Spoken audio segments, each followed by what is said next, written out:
welcome to the Magical Women series. Today I'm featuring Piper CJ, who's an amazing author, and her content about interacting with the Fae realm is riveting and amazing and accurate and hilarious and a little cheeky as we like it. Welcome, Piper. Thank you for having this conversation with me. Thanks for being on and for being interested in the Fae. Yes. And there are a lot of the people who watch my stuff who love the Fae and who feel very drawn to the Fae. And one of the things about learning to talk to the Fae is always what's safe, what's not safe, what do you trust, what do you not trust. As a creator of online content, what would you tell people? How do they vet for accuracy? Because you hear things all over the place. So how should people navigate if they haven't studied it like you? In terms of what's good and what's bad, or good and bad like information? What to do if they want to be more connected. What do they pay attention to? What do they trust? So one problem I find that people have when they're approaching the Fae is that they're approaching with the human black and white morality concepts. And I like to think of Fae in terms of like green and orange morality. So what's good for a Fae would not necessarily be good by our standards. So when people are asking, well, are there good Fae and bad Fae? I think that's just an oversimplification of the context of morality. So I like to push on people that Fae are morally neutral, and you could meet someone who's going to do something that you perceive as good or bad, or a Fae who interacts with you in a positive or negative way by your interpretation, but that doesn't mean that the Fae is good or bad. So I guess when people plow in very confidently, thinking that they're interacting with something that perhaps an easy example is people think of Sealy Court and they immediately go, oh, good Fae, light Fae. This will be a very positive interaction. They won't possibly do anything to me. And that's just a huge mistake. So don't think of good in terms of the human black and white morality. That's all. I love it.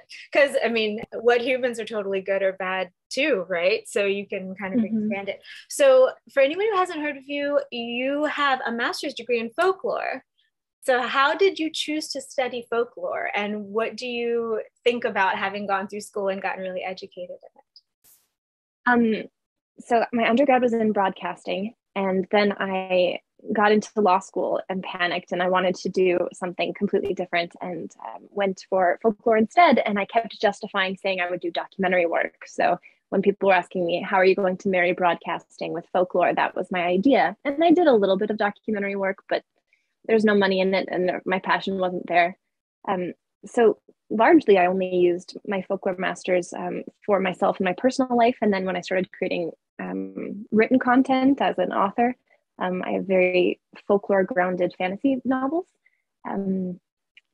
But as far as, I'm sorry, can you repeat your question? Sorry, no problem. I was just wondering what your journey had been like once you decided, okay, I'm going to go into folklore, and then you studied that for 2 years and got your degree in it. And so how did your perspective shift? Oh, excellent. Okay, so yes, I blame the cold medicine. I'm a little under the weather for those of you listening. But the folklore masters, I am educated in it, but I think something academia likes to do is to sap the fun out of things, where it's nice in the master's program, we're never to debunk something, but we are looking at it almost from the armchair, like the ivory tower looking down sometimes. And that was something that no one enjoys. When you're drawn to something because you love it, if you're drawn to folklore because you really love folklore, then once you're stepping into academia, and you're surrounded by these professors or advisors who want you to take this objective stance, or how can you analyze something, it does take some of the fun and joy out of it. And that's part of why people keep asking on my TikTok, like, how I'm going to go get a master's in folklore. And I warn them, it's not going to be cryptozoology. It's not going to be talking to fairies 101. It's usually like microanthropology or microsociology, and then you study a group of people and all of their folk beliefs and material practices and what makes them a folk group. So something that makes it folklore isn't that it's old or that it's false, it's that people believe in it. But academia, yeah, has a tendency to take the magic from things. Yeah, and I wonder, as you're talking, what the future will see about our current folklore, like what people believe now. It also reminds me, I have a friend who channels the divine feminine, and sometimes she'll go into this mode and just the goddess will come through her, like a lot of people do, and she does it really beautifully. And one day we were doing this, and she started raging about how the thems, like the powers that be, would look at the goddess and say, okay, what does the goddess do? Well, she does this thing 10 times per day, and she does this thing for 5 minutes, and that's a goddess. And so if you don't do those things, then you can't be a goddess, because you're, rather than just acknowledging the spirit of life when it comes through, perhaps, because they're trying to quantify everything. Definitely understand and agree. So thank you for that. So the real meat of this, the thing I really want to talk about is departing from the path, living a life that makes different choices. Because so many people, when I first came out of spiritual closet, a lot of people would say, what about your family? Did your family reject you? What about, do you have any friends left? Do you have, like, what happened? And granted, my reality did definitely shift. Everybody didn't come from one side to the other, but it was so worth it to do the thing that my heart called, that there was never any question.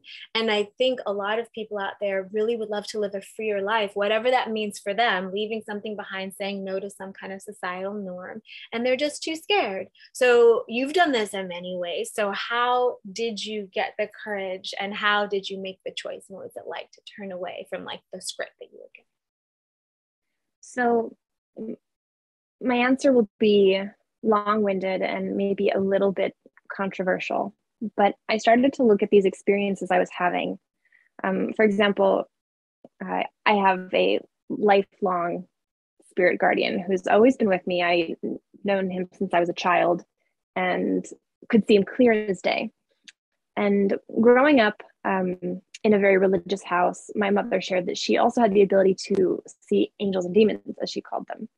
And then my great grandma was agoraphobic because we thought that she just had really serious mental health issues. And growing up, starting to see these things through different lenses, I think what I began to understand was we're all just using the language we have and the lenses that we have to interpret the same thing that's happening to us. So in my maternal lineage, we have a very clear connection to seeing things through the veil.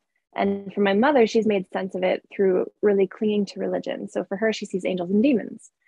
For my great grandma, it was terrifying. So she just didn't leave the house. And so we quantified that through mental health. And I'm a huge mental health advocate. I in no way want to discredit mental health issues. But when one of the best ways to tell, could this be seeing through the veil and clairsentience, or could this be schizophrenia, is, are the voices telling you to hurt yourself or hurt someone else? That wouldn't be the veil talking. That wouldn't be the fae. That would be a mental health issue.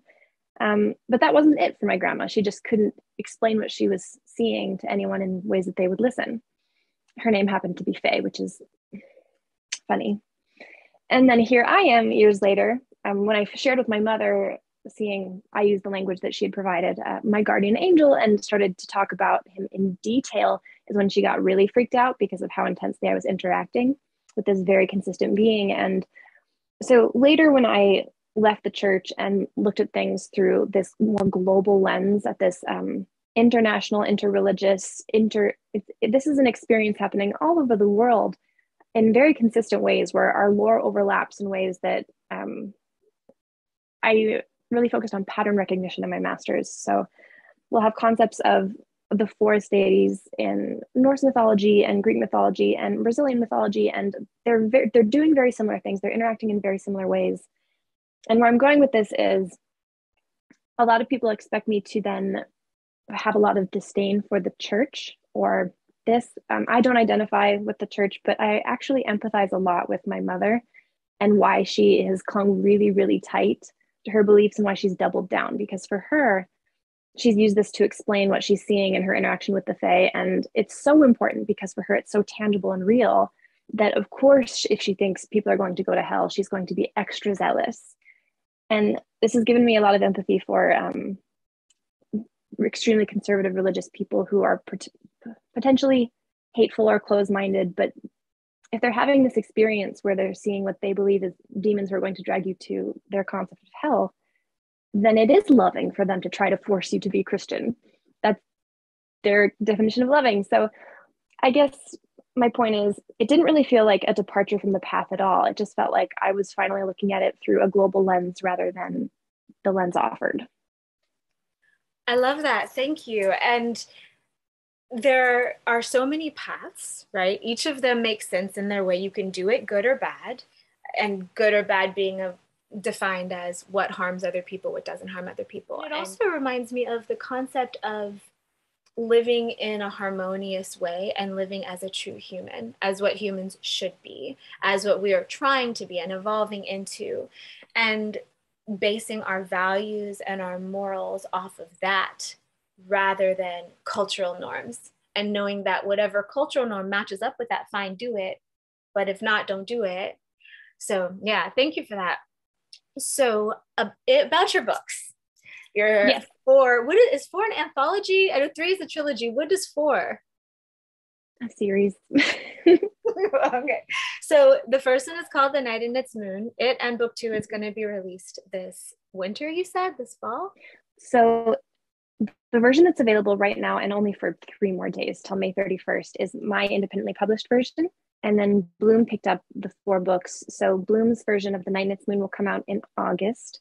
And then The Sun and Its Shade comes out in February. There's 6 months between installments. So all 4 will come out in 6 months between installments. So very quickly.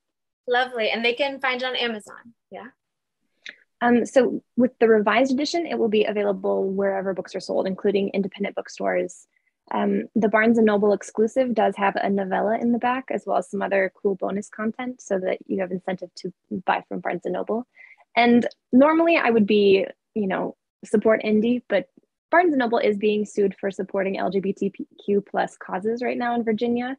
And Barnes & Noble is the reason that I was able to get my deal, because they approached my publisher saying, this indie author is selling like crazy. We don't know why. It's probably the Fae. But so I owe a lot of gratitude towards Barnes & Noble. And as we're coming up on Pride Month, I want to support them as well in the midst of this lawsuit. If an establishment has integrity, then great.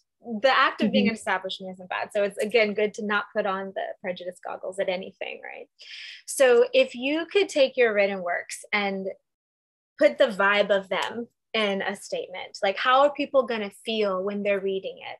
What is it? You know how it is when you pick up a book and you get lost in the world and you come back to your life, you're a little bit different, right? So how does your book and your books shift? I have a few beta readers who've read through the series, and most of them have read it multiple times now. And there's a feeling of being very seen in terms of representation when it's queer love and also mental health coping mechanisms and religious trauma and topics that aren't tackled in a lot of popular fiction. Because if you want to sell a blockbuster novel, you're going to want to strip it of a lot of the uncomfy things. And so when we go into harder topics, it can leave you feeling raw, but in a healthy, seen and healing way. So I was able to work through a lot of my issues, and I again thought no one would read these. So I put myself into all of the characters, but I put my flaws into all of the characters. So each character would get a flaw that I perceived that I had, and then I could take them on an adventure to heal those issues. So in one of my characters that you meet in book 3 and book 4 is my religious trauma character, and we get to see that and her growth and heal and recovery from that. So rather than project the good parts of me, it was like a therapy exercise that is now a bestseller. Good job. Congratulations. And it feels like exfoliation when you talk about it. Like exfoliation for the soul, exfoliation. It is exfoliation. Yes. Oh, thank you so much. We're out of time, sadly, because I feel like I could talk to you for another hour. So where can people find you again? You're on TikTok under Piper CJ, correct? Oh, yeah. Instagram is Piper_CJ. My website is pipercj.com. I kept my name consistent. It's easy to find me. Awesome. So I'll put the links too below so people can find you. Thank you so much for being here and sending blessings to everyone watching. Find your stuff. It's so good. Like I was telling you before, you're one of my favorite parts of TikTok. I always will see what you're up to, and it just lightens the day because it's true and accurate and also really funny and uplifting. So thank you. Thank you for having me. Bye. Take care, everyone.